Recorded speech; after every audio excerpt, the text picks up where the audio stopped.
کہ تاجدار کائنات صلی اللہ علیہ وسلم تک تو انسانیت کی ہدایت کے لیے انبیاء مبعوث ہوتے رہے، تو جب نبوت کا دروازہ بند ہو گیا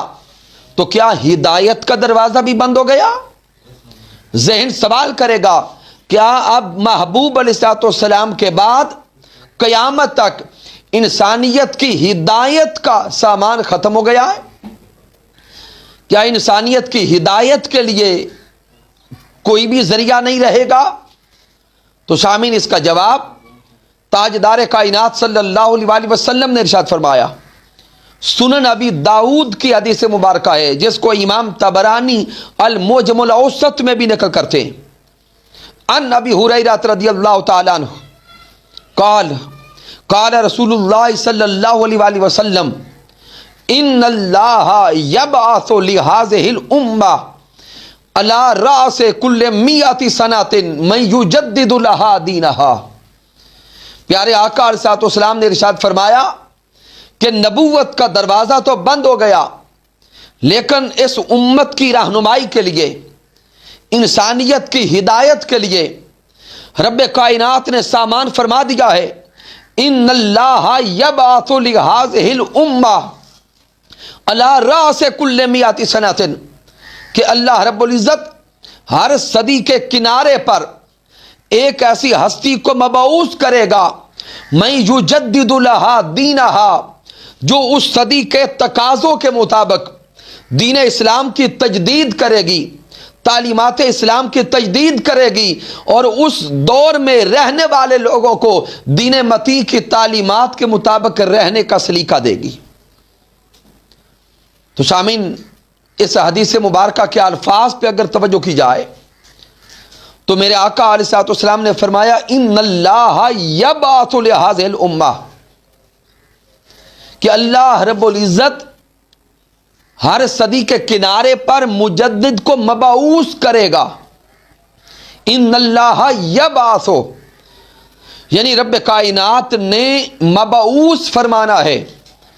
اور محبوب علیہ السلام کے بھی الفاظ بعثا، یعنی اللہ مبعوث کرے گا۔ تو یہ الفاظ بتا رہے ہیں کہ صدی کے کنارے پر وہ مجدد پیدا نہیں ہوگا بلکہ مبعوث ہوگا۔ مبعوث سے مراد یہاں اس کا ظہور ہوگا، اس کے علم کا اظہار ہوگا۔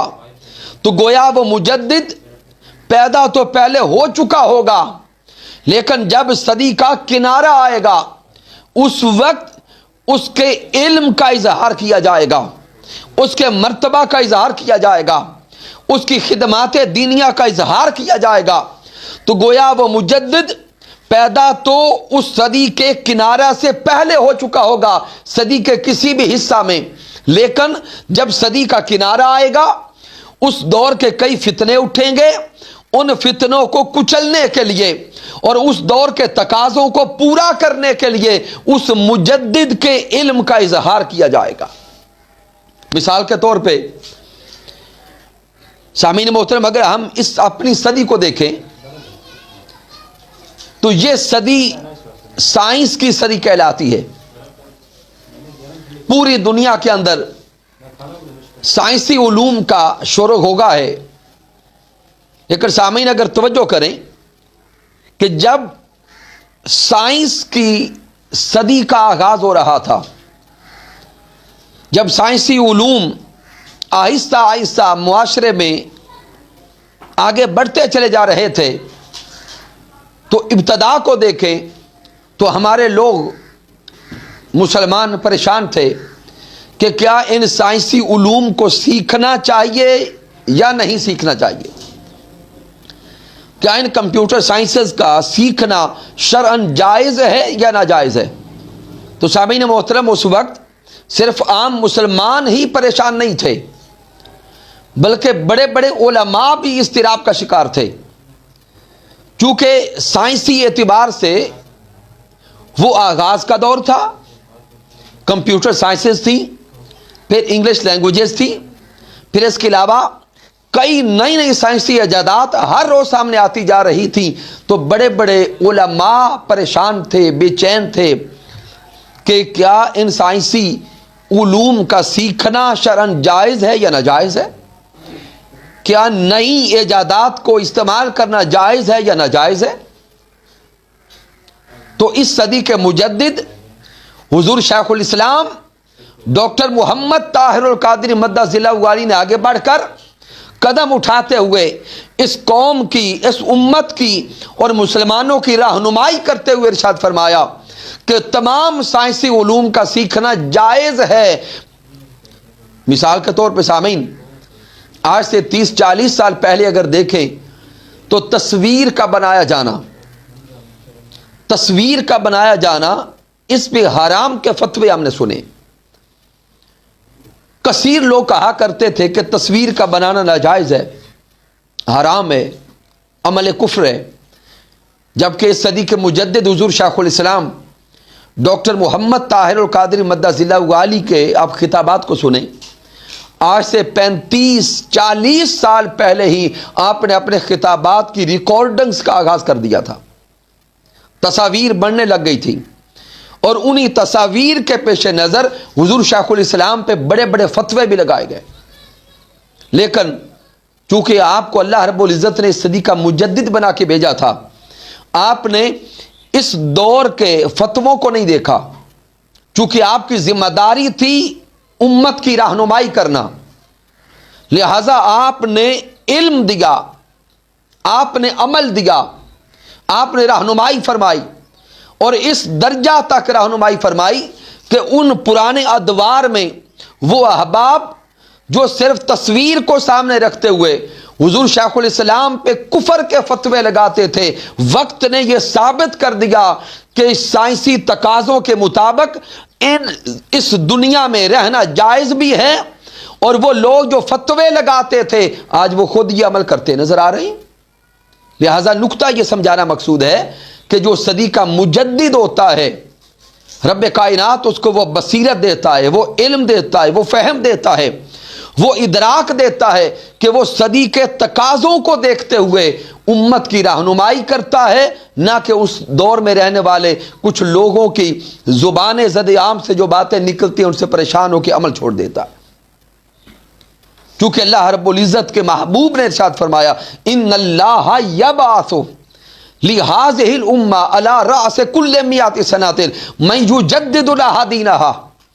اس مجدد کی ذمہ داری ہوتی ہے کہ اس صدی کے تقاضوں کو پورا کرتے ہوئے وہ انسانیت کی رہنمائی کرے اور دین متی کے مطابق لوگوں کو جینے کا سلیقہ دے۔ پھر جب دیگر لوگوں کے فتاوی جات بالکل جدا تھے، حضور شیخ الاسلام ڈاکٹر محمد طاہر القادری نے فرمایا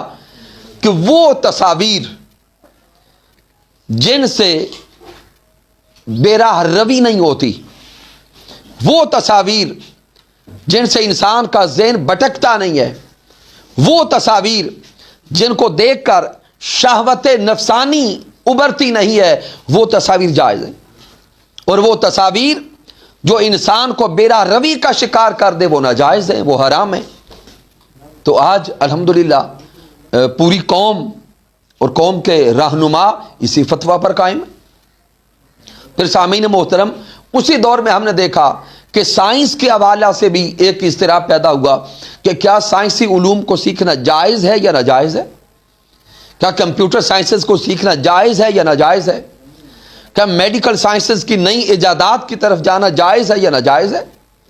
پھر موبائل سامنے آ گیا، پھر موبائل کے بعد مختلف ایپس سامنے آتی چلی گئی، تو لوگ سوال کرنے لگے کہ کیا ان چیزوں کا استعمال جائز ہے یا ناجائز ہے؟ تو اس صدی کے مجدد نے رہنمائی فرمائی کہ ہر وہ شے جو تمہیں اللہ اور اس کے رسول کے قریب کر دے وہ جائز ہے، اور ہر وہ شے جو تمہیں اللہ اور اس کے رسول سے دور لے جائے وہ ناجائز ہے۔ بس ایک پیمانہ دے دیا، اور اسی پیمانہ کو مد نظر رکھتے ہوئے پھر بڑے بڑے علماء نے اپنی زندگیوں کے فیصلے کیے۔ تو سامعین محترم، پہلا نقطہ یہ سمجھا رہا ہوں کہ مجدد کی ضرورت اور اہمیت کیا ہے، اللہ رب العزت مجدد کو مبعوث کیوں فرماتا ہے۔ پھر سامعین اسی نقطہ کے تناظر میں آگے دیکھیں کہ ماہرین تاریخ انسانیت یہ لکھتے ہیں کہ ہر 100 سال کے بعد انسانوں کے رہنے کا انداز بدل جاتا ہے، انسانوں کی سوچ بدل جاتی ہے، فکر کے زاویے بدل جاتے ہیں، اس نئے دور کے تقاضے بدل جاتے ہیں۔ مثال کے طور پہ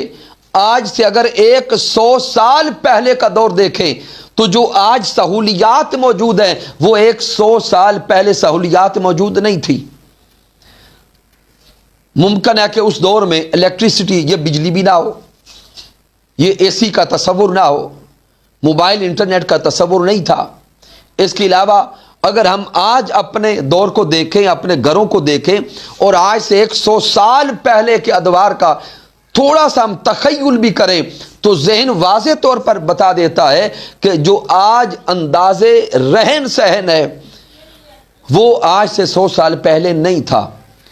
تو جب وقت 100 سال کم و بیش گزرتے ہیں تو انسانوں کی سوچیں بدل جاتی ہیں، ان کی سوچوں کے زاویے بدل جاتے ہیں، رہن سہن کے انداز بدل جاتے ہیں۔ تو اب ضرورت اس امر کی ہوتی ہے کہ کوئی ایسی ہستی آئے جو اس نئے دور کے تقاضوں کو پورا کرتے ہوئے تعلیمات اسلامیہ دے،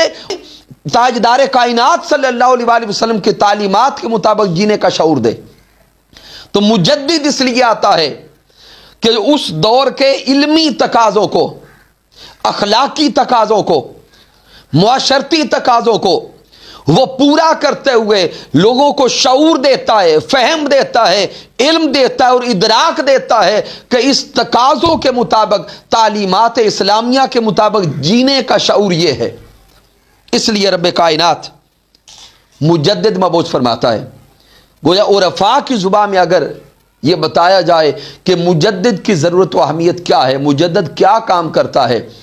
تو عرفاء فرماتے ہیں کہ مجدد کا کام یہ ہے، شراب کہن در جام نو، شراب کہن در جام نو، مجدد اس دور کے نئے برتنوں میں مشروب وہی پرانا پلاتا ہے۔ اس دور کے تقاضوں کے مطابق برتن بدلتا ہے، ظرف بدلتا ہے، لیکن مشروب وہی عشق مصطفیٰ کا،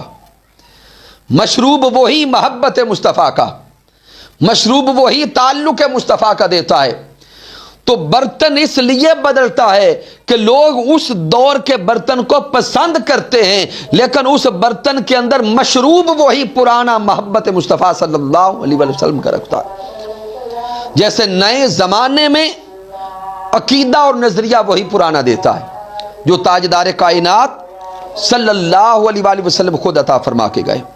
یہ تو سامعین محترم، محبوب علیہ السلام نے اس حدیث مبارکہ میں یہ پیغام ہم تک پہنچا دیا کہ اللہ رب العزت ہدایت انسانی کے دروازے کو ہمیشہ قیامت تک کھلا رکھے گا۔ نبوت کا دروازہ پیارے محبوب علیہ السلام کی ذات اقدس پہ بند ہوا ہے، لیکن اللہ رب العزت اب ہدایت انسانی کے لیے قیامت تک ہر صدی کے کنارے پر، ہر صدی کے سرے پر مجددین کو مبعوث فرماتا رہے گا۔ پہلی صدی ہجری سے لے کر آج 15ویں صدی ہجری تک کوئی صدی بھی مجددین سے خالی نہ رہی ہے، نہ قیامت تک رہے گی، کیونکہ یہ اللہ رب العزت کا اپنا انتظام ہے۔ رب کائنات کی بارگاہ اقدس میں دعا ہے کہ مالک کائنات ہمیں قرآن و حدیث کا فہم بھی عطا فرمائے اور اسی علم کے مطابق عمل کرنے کی توفیق عطا فرمائے۔ والسلام علیکم ورحمۃ اللہ وبرکاتہ۔